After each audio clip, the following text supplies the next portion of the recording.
Buenas noches a todos los que están acompañándonos en esta transmisión en vivo de Biografía del Misterio, historias, mitos y leyendas que vamos a contar el día de hoy. Saludos a todos y en especial a aquellas personas que nos escriben como CAF y no recuerdo quién más por ahí, como Daniel Gómez también, que son personas que nos hacen llegar sus comentarios mediante la parte de abajo de sus pantallas.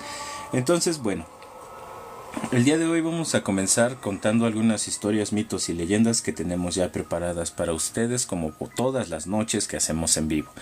Estamos pensando seriamente ya en cambiar el formato de en vivos. Con eso me refiero a que ya vamos a tratar de hacerlos en vivos diario. Ahorita, la semana pasada estuvimos en ese sentido haciéndolos en vivos y contando historias de terror, contando mitos, contando leyendas, contando relatos, contando experiencias de los suscriptores y demás personas que nos hacen llegar sus historias por los mensajes aquí en TikTok y aparte de eso en Instagram o en Facebook o en cualquier otro lado, ¿no? Entonces estuvimos contándolas toda la semana pasada sobre historias, mitos y leyendas. Fueron todos los días. La idea de esto, comentarles a las personas que nos están empezando a escuchar, que están empezando a conocer Biografía del Misterio. La idea de esto es hacer 2 en vivos al día. Uno en la tardecita como a las 4 y el otro que sería aproximadamente 9:30. Esa es la idea. Aventarnos 2 en vivos al día que serían de hora y media cada uno. Entonces de esa forma vamos a estar más en contacto con ustedes. Y recuerden que lo que son viernes y sábados, jueves, viernes y sábados, esos días hacemos los en vivos hasta que pues ya no damos más con la voz y hasta ese momento cortamos.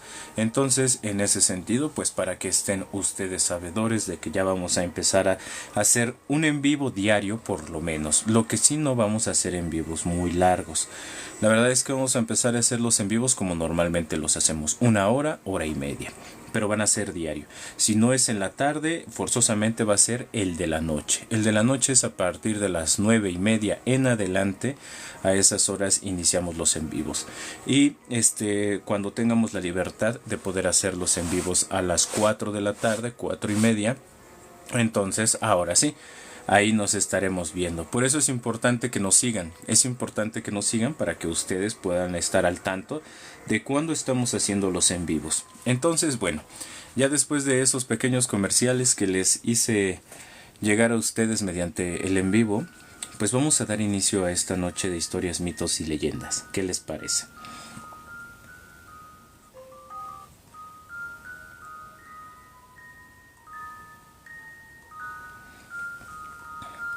En las frías noches de niebla en el pueblo de Real de 14, cuando la luna se refleja en las piedras y el viento susurra, se puede ver una figura solitaria caminar por las calles vacías, un monje con la cabeza gacha, cuyos lamentos se mezclan con el silbido del aire.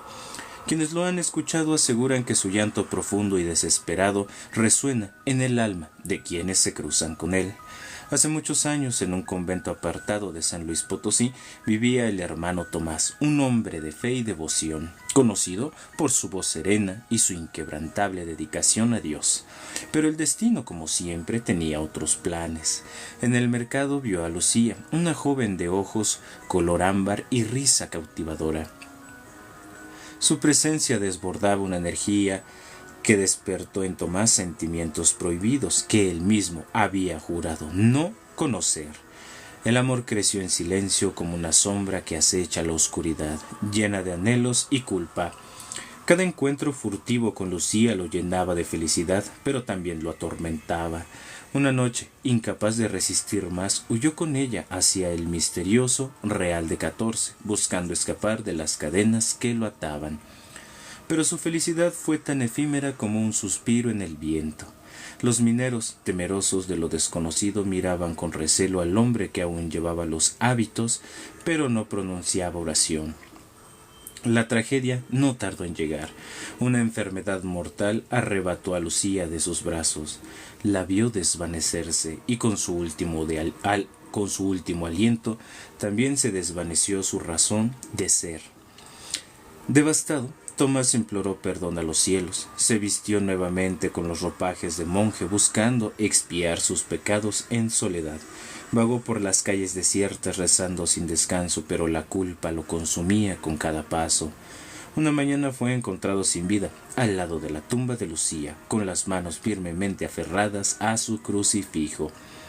Se dice que su alma jamás encontró descanso, su espíritu atormentado por su amor perdido y su traición, aún recorre las calles desiertas de Real de 14. Su llanto se oye entre las ruinas, un eco de arrepentimiento eterno. Perdóname, Señor, perdóname, Lucía.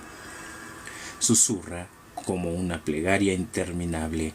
Algunos creen que su dolor no terminará jamás porque hay decisiones que, al tomarlas, no sellan el destino para toda la eternidad.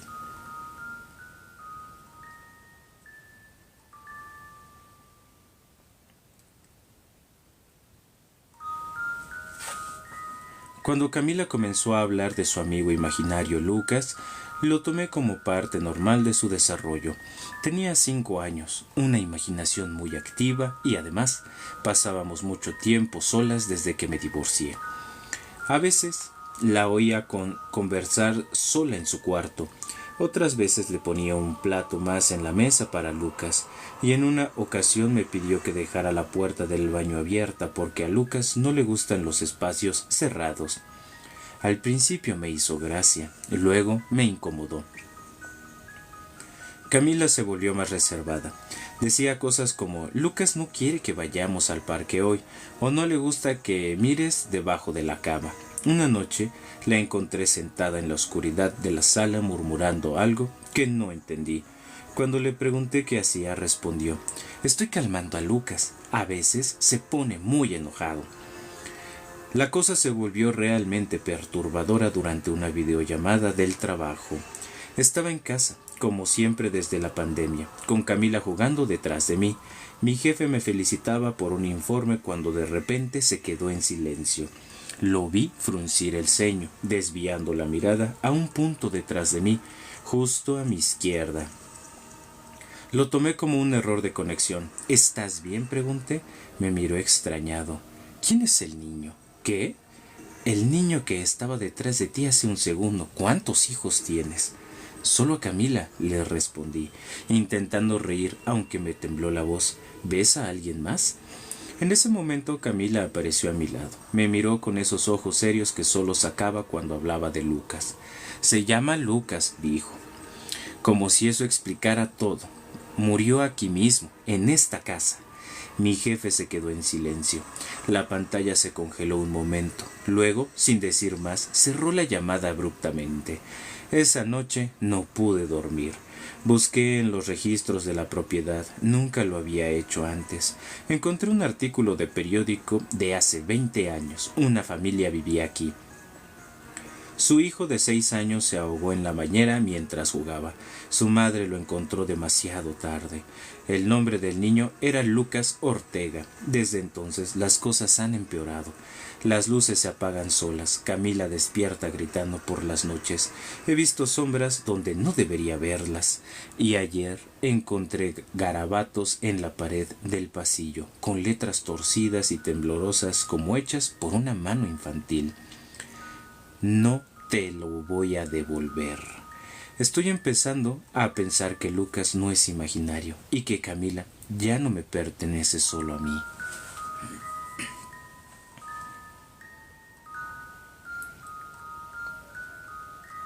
Se dice que hace mucho tiempo, cuando aún se creía en la magia, existió una bruja que no pudo ver su belleza externa tal como cual era. La bruja, una mujer hermosa, era conocida por su arrogancia, su avaricia y su maldad, y el placer que le causaba ver que todos los que acudían a ella por algún motivo los dejaba con más problemas que con los que habían llegado. Era vanidosa y altanera, apenas siendo una adolescente. En una de sus malas obras, esta bruja despiadada se atrevió a humillar a una buena mujer, por no ser tan hermosa como ella, y como a esta mujer lo hacía con muchas otras.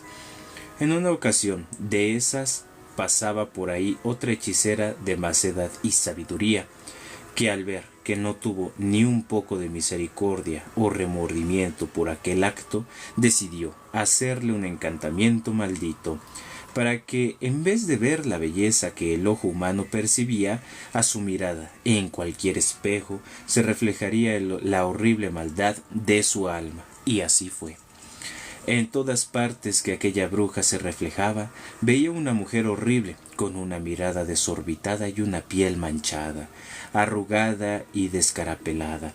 Además, poseía verrugas y caminaba totalmente chueca. Su piel estaba tan maltratada que ella sentía que se caía como la lepra. Aunque todo esto era irreal, ante esta humillación huyó al bosque, en donde construyó una cabaña y vivió sus días en completa soledad y resentimiento contra la hechicera que le envió la maldición. Vivió amargada, y cada persona desafortunada que caía en sus telarañas desaparecía o terminaba muerta. Por esa razón, el bosque se convirtió en un lugar prohibido para cualquier mortal. Se cuenta que en la casa de la malvada no habían ventanas ni espejos en donde pudiese reflejarse. Un día alguien llamó a la puerta, y la bruja en su mente se vio a sí misma, bella y hermosa. Al salir y no ver a nadie, la malvada se fue caminando hacia el pueblo, en busca del personaje que llamó a su puerta y hacerlo ver al diablo. Llegó hasta el río y se detuvo a sus orillas, deseando mirarse luego de tantos años. Al levantarse, inevitablemente se reflejó en el agua y se decepcionó al ver su reflejo horrible y totalmente desfigurado. Salió de allí tan rápido como pudo, corriendo y gritando, maldiciendo. La bruja se perdió en el bosque, aturdida por la demencia que le ocasionó observar su reflejo, hasta que llegó la noche y sorpresivamente se encontró con una manada de lobos hambrientos, quienes después de unas miradas desafiantes atacaron a la mujer, destrozándola por completo antes de devorarla. Así terminó aquella hechicera, que jamás pudo volver a mirarse en un espejo luego de una maldición. La lluvia caía con fuerza esa tarde, como si el cielo llorara junto con ella. El viento soplaba entre los cipreses del cementerio y las hojas secas revoloteaban sobre las lápidas como almas errantes en pena. Entre sus manos temblorosas sujetaba un rosario que había pertenecido a su abuela.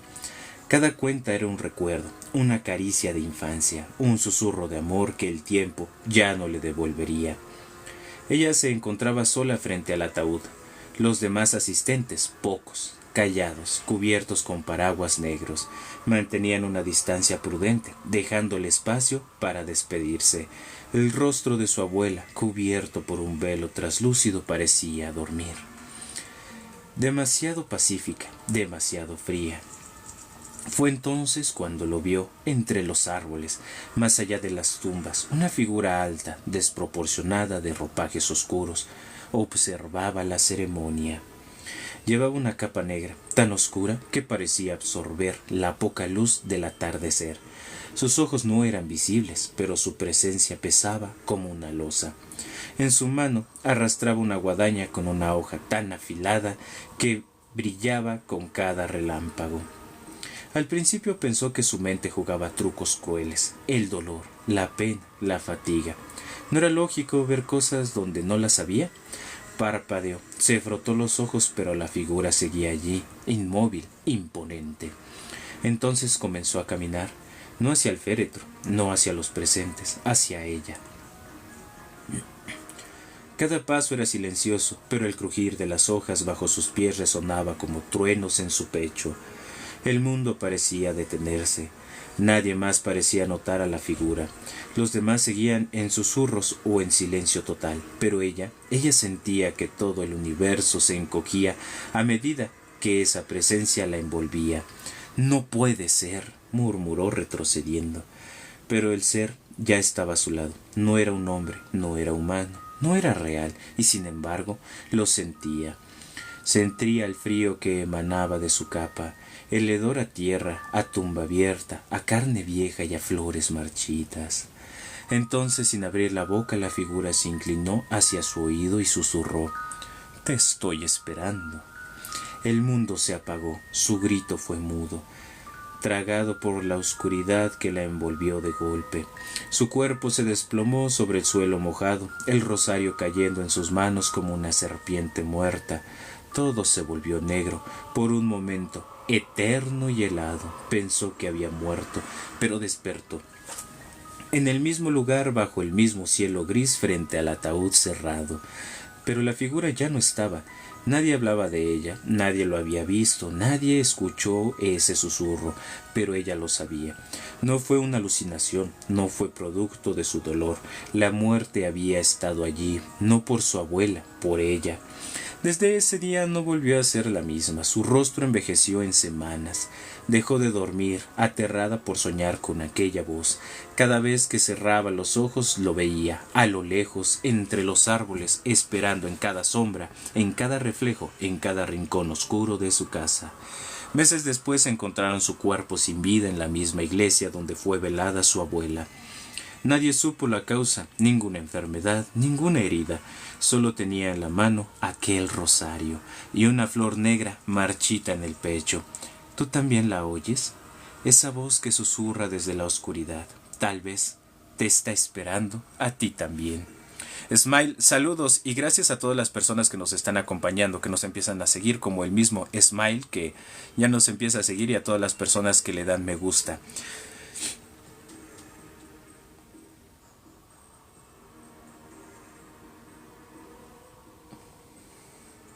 En lo alto de un cerro cubierto de niebla cerca del valle de Toluca, los franciscanos fundaron un pequeño noviciado, un lugar de retiro y oración para jóvenes aspirantes a la vida religiosa. Lo llamaron San Jerónimo del Silencio, nombre que evocaba recogimiento y penitencia. Su ubicación era ideal para el aislamiento espiritual, caminos traicioneros, un viento helado que jamás cesaba y un silencio tan profundo que parecía sagrado. Pero había algo que no les fue dicho. Ese cerro tenía nombre entre los antiguos moradores: Teocaltitlán, el lugar donde lloran los huesos. Allí, desde tiempos ancestrales, enterraban a los traidores, los locos y los malditos. La tierra, decían, no aceptaba cruces. Aquella no era tierra para cristianos, sino para los muertos sin redención. A pesar de las advertencias, los frailes construyeron y con ello desataron la maldición. El primer año, el hermano Julián desapareció una madrugada. Su cama estaba vacía, pero su rosario permanecía suspendido en el aire, como si una mano invisible lo sostuviera.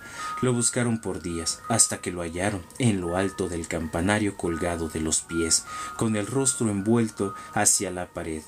Le habían arrancado los ojos y la lengua. El superior, fray Bernardo, ordenó guardar silencio. Dijo que aquello era obra del demonio y reforzó los rezos nocturnos. Sin embargo, no tardaron en surgir nuevos terrores. El novicio Tomás, con voz temblorosa, confesó haber oído pasos en los pasillos después del toque de queda, pasos que arrastraban cadenas, acompañados por una respiración bestial.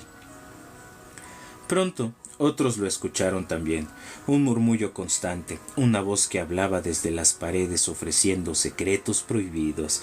Algunos despertaban cubiertos de tierra, con las uñas negras y los labios resecos, como si hubieran sido enterrados y desenterrados durante la noche. Una mañana, el joven hermano Alonso fue hallado en la cripta. Había usado una piedra afilada para arrancarse la piel de los brazos, y con su propia sangre escribió en el piso: «No es un demonio, es lo que hicieron aquí». Fray Bernardo no comprendió, hasta que el anciano indígena que cuidaba los campos del noviciado, Ixcuatl, habló con él por primera vez sobre el pasado. «Antes de que ustedes llegaran», dijo el viejo, «hubo aquí un campamento de mujeres, niños y ancianos. Huían de la guerra. Los frailes que vinieron antes que ustedes los encontraron y los masacraron, quemaron sus cuerpos, echaban cal sobre los huesos para borrar la historia». Fray Bernardo lo miró incrédulo. «Sus almas murieron rezando a su Dios, pero no descansan. El odio que todos ellos tienen se volvió algo más. No es humano, es espíritu, es otra cosa», concluyó Ixcuatl. Bernardo no quiso creerlo, pero esa misma noche la iglesia ardió desde dentro. Las puertas se cerraron solas, los gritos de los novicios se escucharon durante horas. Cuando encontraron los cuerpos, algunos estaban calcinados, otros asfixiados y varios con el cuello torcido hacia atrás, como si hubieran intentado mirar aquello que los acechaba antes de morir. Solo Ixcuatl sobrevivió. Dijo que al ver el fuego escuchó una risa grave, seca, no humana.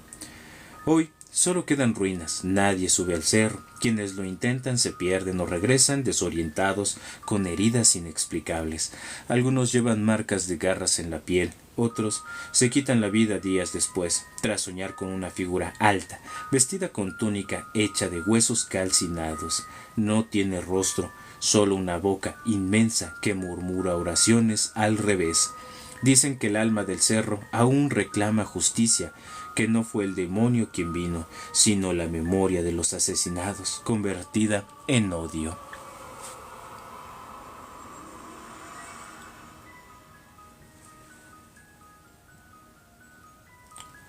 La vida de Sara había sido perfecta hasta que un día todo cambió. Ella y su esposo John habían construido una vida feliz juntos, con su bebé de 6 meses, Jack. Pero una noche, mientras estaba en el hospital, Sara sufrió un accidente y falleció. John se quedó devastado y su mundo se derrumbó. John se esforzó por cuidar a Jack, pero era difícil. La ausencia de Sara se sentía en cada momento, y él se preguntaba cómo podría criar a su hijo solo. Pero a pesar de su dolor, John estaba determinado a hacer lo mejor para Jack.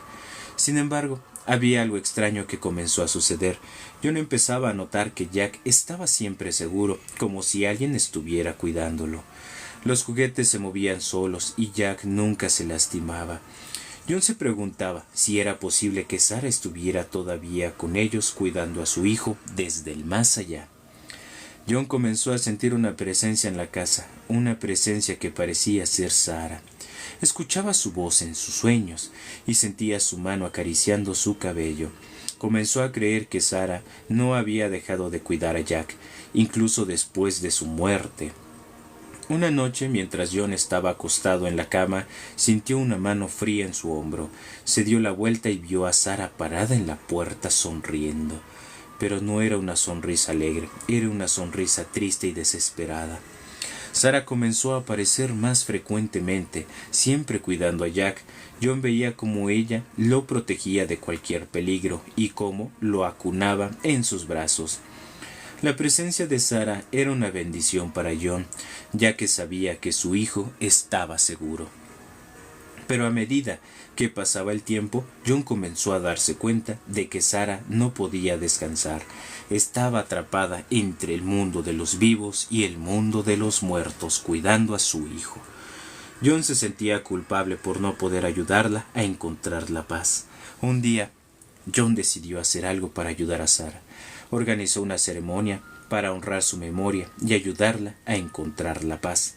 La ceremonia fue emotiva y John sintió que Sara estaba presente sonriendo. Después de la ceremonia, la presencia de Sara comenzó a desvanecerse. John sabía que ella había encontrado la paz y que podía descansar finalmente. Jack creció sin saber lo que había pasado, pero John siempre supo que Sara había estado allí cuidándolo.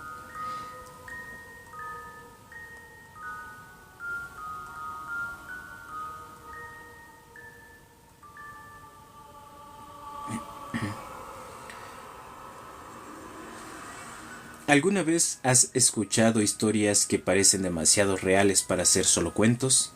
En un viejo pueblo, entre susurros y ecos de tiempos olvidados, los ancianos contaban sobre el hombre cuya vida cambió con un encuentro que desafía toda explicación.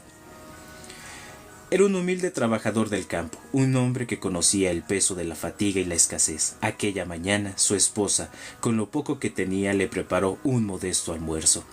Enchiladas de chile con frijoles. Con su machete en mano y su perro fiel siguiéndolo, partió al trabajo como cualquier otro día. Pero ese día no sería como los demás.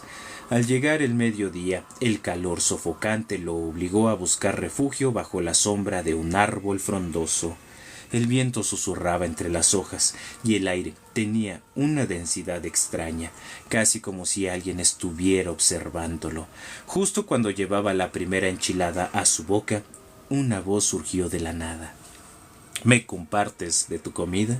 —dijo una voz profunda, resonante, como si la tierra misma hablara. El hombre alzó la vista y, sin saber de dónde había salido, vio un extraño charro de mirada oscura y sonrisa inquietante. Su presencia no emitía sombra, como si la luz lo rehuera. —No es más que comida humilde —balbuceó el campesino. —No importa —respondió el charro, sentándose a su lado con una tranquilidad perturbadora. Comieron en silencio, pero a medida que la comida desaparecía, el ambiente se tornaba más pesado, como si el tiempo se detuviera en un crepúsculo eterno. Entonces el charro rompió el silencio con una risa suave, casi inhumana. —Esas enchiladas pican más de lo que esperaba —murmuró con una sonrisa afilada—. Dime, ¿sabes quién soy?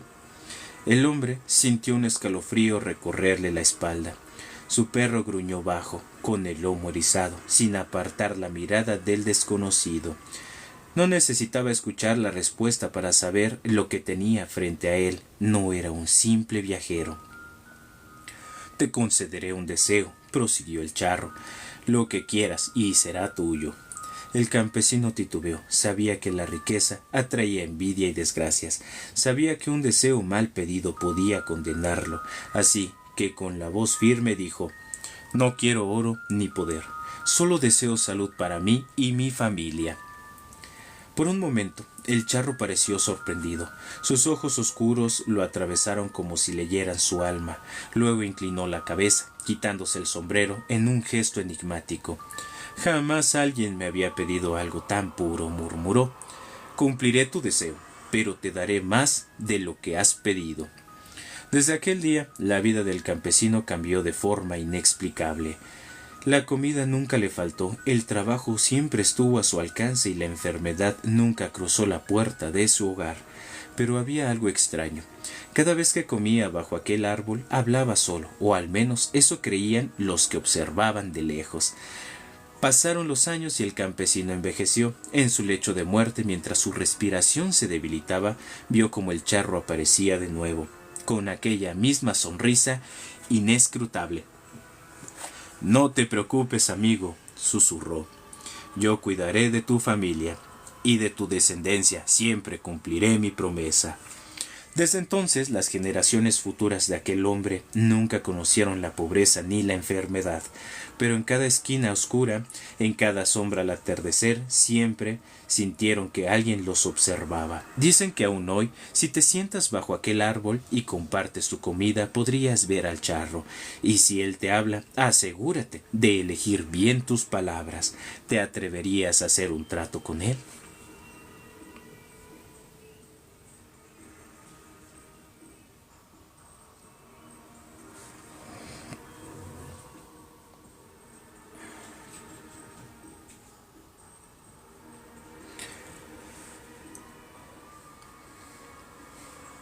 En lo más profundo de la Sierra Poblana, donde ni los drones ni el Wi-Fi se atreven a llegar, está San Martín de las Sombras. No aparece en Google Maps, no tiene señal telefónica, y los pocos que han intentado cartografiarlo han terminado mal o simplemente no han regresado. Las casas son de adobe viejo, de techos hundidos y puertas que gimen solas. La humedad sube por las paredes como si el suelo tratara de tragar lo que todavía vive. En San Martín el tiempo no avanza, se pudre. Nadie sale después de medianoche. No es superstición, es supervivencia, porque a esa hora aparece él. Lo llaman Don Pascual, pero nadie lo ha escuchado hablar para confirmarlo. El barrendero, un anciano de piel tan seca como el cuero viejo, espalda encorvada, ojos nublados como leche rancia, siempre con la misma escoba, un manojo de ramas atadas con un cordón rojo que parece sangre seca. Dicen que llegó con los conquistadores, otros que es más antiguo que el propio pueblo, nunca envejece. Nunca falta una noche. Su escoba arrastra algo más que polvo, arrastra el pecado mismo del pueblo. Julián había vivido en la ciudad, pero la pobreza lo obligó a volver. Se burlaba de las leyendas, de las historias de su abuela, que su abuela contaba con voz baja, con la vela encendida. Para él, Don Pascual era solo un viejo loco, hasta que decidió seguirlo. La noche era espesa, húmeda como sótano. Julián se escondió tras la tienda de abarrotes, viendo al viejo iniciar su ronda. No barría basura. Don Pascual rozaba el suelo como si acariciara una herida. Y de cada barrida salía algo, una bruma negra, densa, que silbaba como un animal herido. A Julián se le heló la espalda cuando la neblina comenzó a tomar forma. Rostros, dedos, gritos sin sonido. El barrendero murmuraba palabras extrañas, lenguas muertas, y la escoba absorbía los restos del alma de alguien. No era polvo, era culpa. Lo siguió hasta el panteón viejo, donde los cipreses estaban más torcidos que las cruces. Desde detrás de una lápida agrietada, Julián presenció lo innombrable. Don Pascual dibujó símbolos en el suelo con lo que parecía ser sangre coagulada.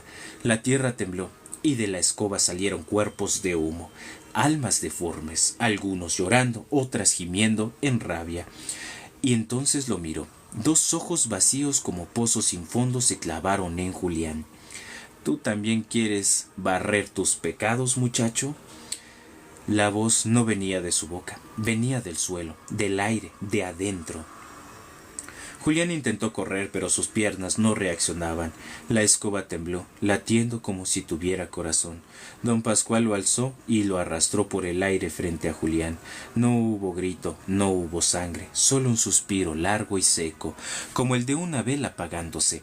Al amanecer, frente a la iglesia, los vecinos encontraron una nueva sombra en el empedrado, la silueta de alguien arrodillado con las manos levantadas, quemada en la piedra, sin explicación.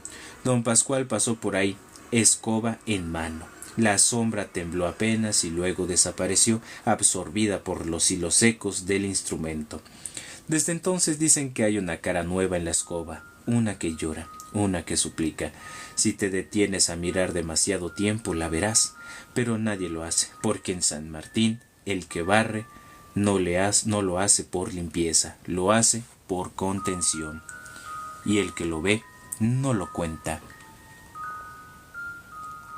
Gracias, Dulce, ya vimos que estás por aquí, qué bueno que ya nos estás acompañando, Dulce. Saludos a todas las personas que nos empiezan a seguir, saludos a Marcos, saludos a las personas que se integran también en este pequeño maratón de historias, mitos y leyendas. Dice así: Emily siempre había estado fascinada por la magia y la brujería. Un día, mientras estaba en una librería, encontró un libro antiguo y misterioso titulado Magia Negra y Poder. El libro parecía estar llamándola y decidió comprarlo. Emily comenzó a leer el libro, fascinada por las descripciones de rituales y hechizos, pero a medida que avanzaba en la lectura comenzó a sentir una sensación extraña. El libro parecía estar ejerciendo una influencia sobre ella y se sentía cada vez más atraída por la magia negra. Decidió intentar un ritual para invocar a un ser de la oscuridad. Siguiendo las instrucciones del libro, preparó todo lo necesario y comenzó con el ritual. Pero algo salió mal. En el lugar de invocar a un ser, Emily sintió que había abierto una puerta a un mundo de sombras y terror. De repente, Emily comenzó a sentir presencias extrañas en su casa. Puertas se abrían y cerraban solas, y objetos se movían sin explicación. Comenzó a sentir que estaba siendo observada y que algo estaba esperando por ella. Los seres que había invocado comenzaron a manifestarse de manera más clara. Emily los veía en sus sueños y sentía su presencia en su vida diaria. Eran entidades oscuras y malévolas que parecían disfrutar del sufrimiento y el terror. Emily se dio cuenta de que había cometido un error terrible. No tenía control sobre los seres que había invocado y no sabía cómo deshacerse de ellos. Comenzó a sentirse desesperada y aterrorizada y no sabía qué hacer. Los seres comenzaron a afectar su vida de manera más directa. Emily perdió su trabajo. Su relación con sus amigos y familiares se deterioró y comenzó a sufrir de problemas de salud. Se sentía como si estuviera siendo consumida por una fuerza oscura y malévola. Emily finalmente se dio cuenta de que había sido una tonta al jugar con fuerzas que no entendía. Había invocado a seres que eran demasiado poderosos para ella y ahora estaba pagando el precio. Comenzó a investigar sobre cómo deshacerse de los seres, pero parecía que no había forma de escapar de ellos. La única opción que le quedaba era tratar de sobrevivir y esperar que algún día pudiera encontrar una forma de liberarse de ellos.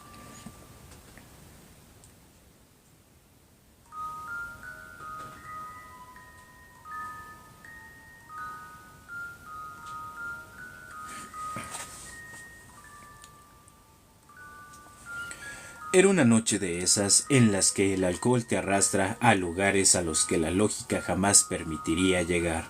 Jorge, un hombre de 32 años, acostumbrado a beber para olvidar una vida rota por la rutina, el abandono y el dolor, decidió esa noche cruzar un límite invisible. Ese límite estaba al final de una calle mal iluminada, donde se alzaba como una herida olvidada del tiempo, la casa abandonada que todos en el barrio evitaban incluso mirar. Tenía fama.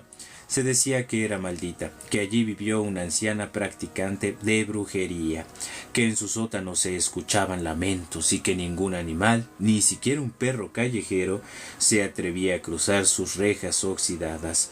Pero Jorge, envalentonado por la mezcla de cerveza y rabia, cruzó. El portón chilló con un sonido agudo y largo, como un grito contenido durante años. El aire dentro era más denso, como si el tiempo no se hubiera atrevido a correr ahí dentro. Cada paso que daba sobre las maderas podridas crujía con la desesperación de voces atrapadas. Fue en la sala, bajo una lámpara que prendía del techo como un cadáver olvidado. ¿Dónde la vio? Una figura inmóvil, vestida con un manto negro que se fundía con las sombras. Estaba de pie frente a una pared cubierta de moho. No tenía rostro visible, pero Jorge supo, con una certeza que heló su sangre, que lo estaba mirando, que lo había estado esperando. El miedo le secó la garganta. Quiso hablar, quiso gritar, pero sus labios no respondían. En cambio, la figura dio un paso lento hacia él. El aire se volvió gélido, más que el invierno más cruel, y Jorge sintió que algo dentro de él, quizás su alma, comenzaba a desprenderse de su cuerpo. Fue entonces cuando la figura levantó una mano. No hizo ningún sonido, no gritó, no habló, solo levantó la mano y sonrió. Aquella sonrisa, una curvatura oscura que apareció entre las sombras, no era humana. Era una burla al dolor, un recordatorio de algo antiguo, despiadado, hambriento, y en ese momento una fuerza invisible, brutal, lo golpeó en el pecho. Jorge salió volando hacia atrás, su cuerpo azotando contra la pared que se abrió sola con un estruendo. Cayó afuera, empapado en sudor y lágrimas. No se atrevió a mirar atrás, corrió, con los pulmones en llamas, hasta llegar a su casa, donde se encerró durante 3 días. No durmió, no comió, solo lloraba, no por el miedo, sino porque aún sentía aquella mirada, esa helada sonrisa en la pared más profunda de su mente. Nunca volvió a beber, jamás volvió a acercarse a la casa, y cada vez que alguien le pregunta por qué dejó el alcohol, simplemente responde: porque vi lo que no debía ver, y eso también me vio a mí. Y lo peor de todo es que aún sueño con ella. A veces en sueños está parado frente a la puerta de esa casa y una voz desde adentro le susurra: esta vez no saldrás.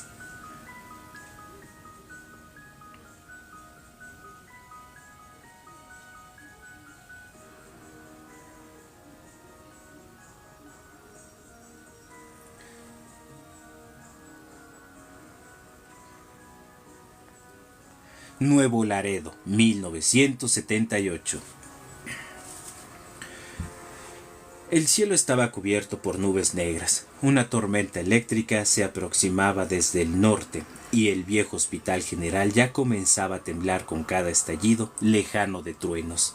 Era una noche como cualquier otra, hasta que llegaron las ambulancias. Accidente múltiple en la carretera 85. Gritó un paramédico al ingresar por urgencias. Sangre, gritos, camillas, llanto. Todo se mezcló en un caos organizado. Médicos y enfermeros trabajaban a toda prisa, cubiertos de sudor y adrenalina. El doctor Esteban Herrera, jefe de urgencias, caminaba como un general en plena batalla. Tenía el rostro tenso, las manos firmes y los ojos hundidos de tanto no dormir. Era estricto, frío, pero salvaba vidas. Cama 4, ya, necesito epinefrina y una vía abierta, ahora mismo. Un niño llegó con el rostro destrozado. Nadie sabía su nombre. Herrera se arrodilló junto a él. Tranquilo, pequeño, no vas a morir esta noche, no mientras yo esté aquí. Pero el destino fue más rápido. El monitor se detuvo. Un pitido largo como un grito metálico llenó la sala. Herrera apretó los dientes y trató de reanimarlo. No, maldita sea, no. Vamos, respira. Golpeó el pecho del niño 1, 2, 3 veces, hasta que cayó sobre él. Sus ojos se abrieron, pero ya no veía. El doctor se desplomó sin emitir un sonido. Murió de un infarto allí mismo, junto a su paciente. Dicen que su rostro, aún muerto, mostraba rabia, como si no pudiera aceptar que había fallado. Años después, el hospital siguió funcionando, pero las cosas ya no fueron las mismas. Claudia, una joven enfermera que apenas llevaba 3 semanas en turno nocturno, comenzó a escuchar rumores. En la madrugada, no entres a la sala 6, le dijo una compañera. A veces se ve al doctor Herrera revisando a los pacientes, pero hace años que murió. Claudia se rió. ¿Un fantasma? Por favor, eso es puro cuento. Pero la tercera semana de turno le tocó quedarse sola durante una tormenta. Eran las 3:17 am. Todo estaba en silencio hasta que escuchó pasos. Pasos pesados, firmes, como de alguien con botas médicas. Se asomó al pasillo y lo vio. Un hombre de espaldas, alto, con una bata blanca que arrastraba. Caminaba lentamente hacia el quirófano. «¿Doctor?», dijo Claudia. Apenas en un susurro, la figura se detuvo, muy despacio, volteó el rostro. No tenía ojos, solo dos cuencas negras que parecían absorber la poca luz del pasillo. «Este hospital no puede detenerse», murmuró con una voz que parecía salir de una tumba. «Los pacientes no esperan». Claudia gritó. Corrió, pero las luces comenzaron a parpadear. Las puertas se cerraban solas. Se escondió en la sala de suministros, titirando, con los labios rotos por el miedo. Al amanecer la encontraron inconsciente. Decía su nombre en voz baja como rezando. Cantó. Una enfermera decía: «Doctor Herrera, ¿estás aquí?». Hoy el hospital está clausurado, las paredes están llenas de grafitis, las ventanas rotas y los pasillos cubiertos de polvo, pero quienes viven cerca aún cuentan que en las madrugadas se encienden algunas luces, que en el segundo piso donde estaba urgencia se escucha el eco de botas caminando, y que si te acercas demasiado puedes ver una silueta en bata blanca mirando por la ventana esperando a que le manden más pacientes, porque el doctor Herrera nunca terminó su turno. Muchas gracias a todos los que nos están acompañando en esta noche de terror y gracias a todos los que le están dando me gusta. Gracias Jess Martínez, me imagino que nos estás acompañando, y gracias a todos los que siguen con nosotros en esta noche de historias, mitos y leyendas. Déjenme revisar si no hay comentarios. Me parece que no hay ningún comentario más. Entonces sigamos con estas historias, mitos y leyendas.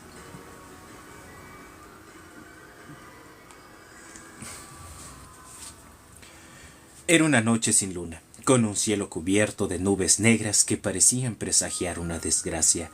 Un grupo de 5 amigos, Laura, Diego, Mariana, Esteban y Sofía, decidió pasar el fin de semana en una vieja casona que pertenecía a la abuela de Esteban, abandonada desde hacía más de una década. Entre risas y bromas, alguien mencionó la ouija. «Dicen que esta casa tiene historia, que aquí practicaban brujería», comentó Mariana, intentando sonar divertida pero sin poder ocultar un leve temblor en la voz. «Perfecto. Entonces, ambiente ideal para jugar», dijo Diego, sacando de su mochila una tabla ouija envuelta en una tela negra. Los demás se rieron, pensando que sería una aventura más para contar. No sabían lo que estaban por desatar.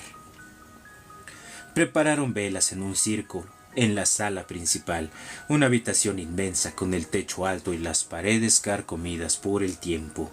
Las ventanas estaban rotas y tapadas con tablones de madera, lo que aumentaba la oscuridad. En el centro colocaron una tabla ouija y se sentaron alrededor tomándose de las manos.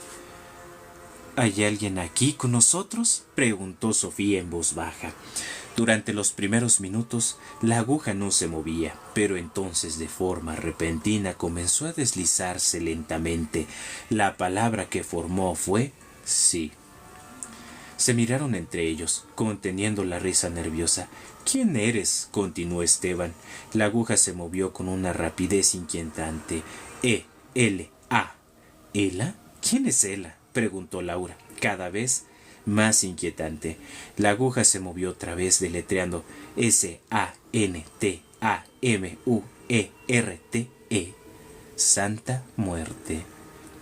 El ambiente cambió al instante. Una ráfaga de aire helado recorrió la sala apagando una de las velas. María soltó un grito ahogado y Diego intentó hacer una broma, pero su voz se quebró. «¿Estás con nosotros?», preguntó sin pensar.